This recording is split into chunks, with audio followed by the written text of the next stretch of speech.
Imagine, if you will, a dense, impenetrable fog that swallows the landscape whole. Picture an old, creaky house, its timbers groaning in the wind, standing in solitary defiance on the rugged outskirts of St. John's, Newfoundland.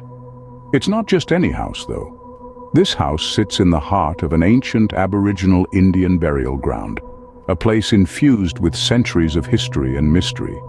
As night falls over Newfoundland, an eerie fog begins to form, slowly at first, then with increasing intensity. It wraps itself around the old house, covering it like a spectral blanket.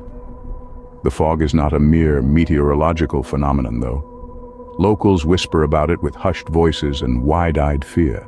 They believe it to be a manifestation of the spirits of the ancient inhabitants of the land, a ghostly echo of a time long past. When the fog rolls in, the spirits roam free.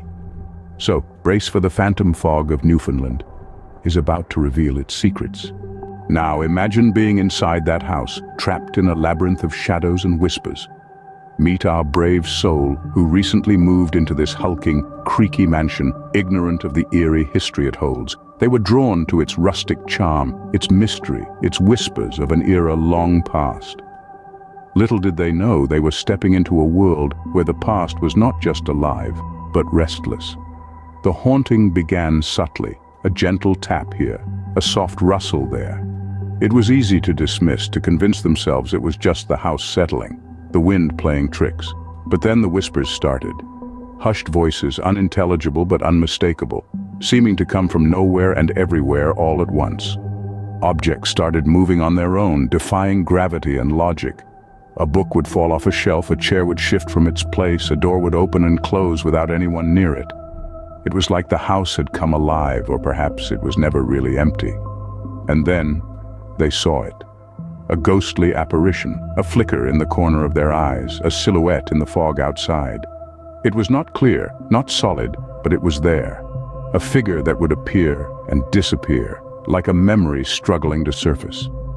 As they explored deeper into the history of the house, they discovered its dark past.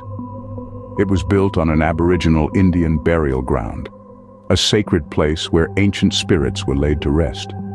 Could it be one of these spirits that was haunting the house? Or was it something else, something far more sinister? Every day, the encounters with the supernatural grew more frequent, more disturbing. The whispers turned into cries, the apparitions into vivid figures of terror. They were living in a nightmare, a haunting reality where the line between the living and the dead was blurred. Every creak, every whisper, a reminder that they were not alone. But what if these spirits were not just remnants of the past, but messengers? Our inhabitant, let's call him Jake, was not only growing more afraid with each passing night, but also oddly intrigued. He couldn't shake off the feeling that the spirits were trying to tell him something. The creaking floorboards, the whispering winds, the phantom fog. They were not just random occurrences, but pieces of a cosmic puzzle, waiting to be solved.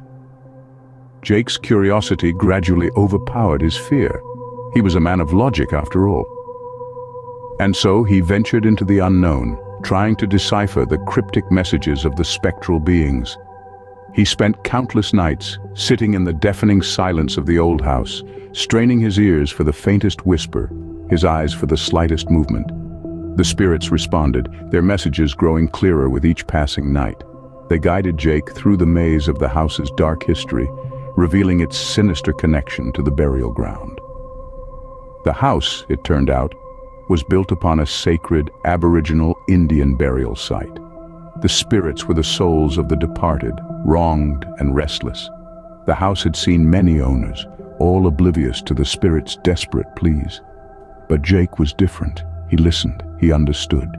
He was their beacon in the darkness. The spirits shared their stories, their pain, their longing for peace. They were not malevolent, but tormented, yearning for their tale to be told, their wrongs to be righted. As Jake dug deeper into the house's history, he uncovered the gruesome truth. The house was not just a house, but a tomb, a memorial to a forgotten tragedy. The spirits were not just spirits, but echoes of a time long gone, trapped in an eternal loop of sorrow and suffering. The spirits were not just haunting, They were pleading, screaming for their story to be heard. They were the whispers in the wind, the shadows in the corner of your eye, the chill running down your spine. They were messengers from the past, bearing a tale of injustice and sorrow, a tale waiting to be told. But to understand the message, one must first understand the messenger. Our phantom messenger hails from a time long before the creaky house was built, a time when the land was sacred to the indigenous people who lived upon it. This spirit, this relentless apparition, was once a tribal leader, a figure of respect and authority, a protector of his people and their sacred burial ground, now desecrated and forgotten.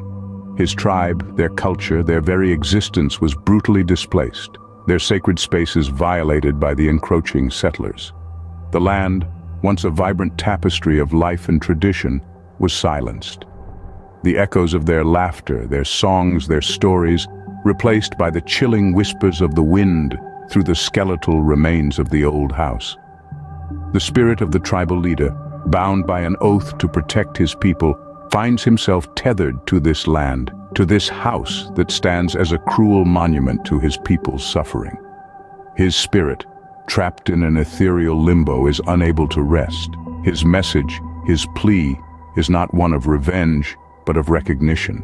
Recognition of the wrongs that were committed, of the lives that were lost, of the culture that was erased.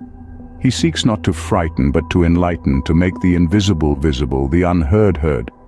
In life they were silenced, in death they will not be. And so the question remains. As Jake stands, shivering in the cold, haunted by the echoes of the past, a choice looms. Should he reach out to the spirit, offering a hand to help resolve its unfinished business? Or should he turn his back on the spectral plea, leaving the mystery to linger in the damp, foggy air? Each decision carries its own risk, its own reward. Will he heed the ghost's plea, or will he become another whisper in the fog? Before we leave you hanging in the spectral mist of our tale, the disembodied voice of the narrator fills the eerie silence, a ghostly whisper in the dark. If you've felt the chill of our story creep up your spine, show your appreciation by giving this video a like. The scene shifts to a spectral hand hovering over a ghostly thumbs-up icon. It presses down, and the icon glows with an otherworldly light. And for those of you who crave more tales from the beyond, subscribe to our channel. We've got plenty of hauntings, mysteries, and chilling tales waiting in the wings. A spectral subscribe button appears, and the ghostly hand presses it. A spectral bell icon appears next. Don't forget to hit the notification bell. You wouldn't want to miss our next spectral encounter, would you?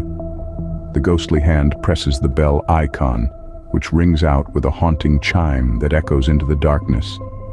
Stay tuned for the next episode of The Haunting Echoes. Until then, keep the lights on. And remember, not all whispers in the fog are simply the wind.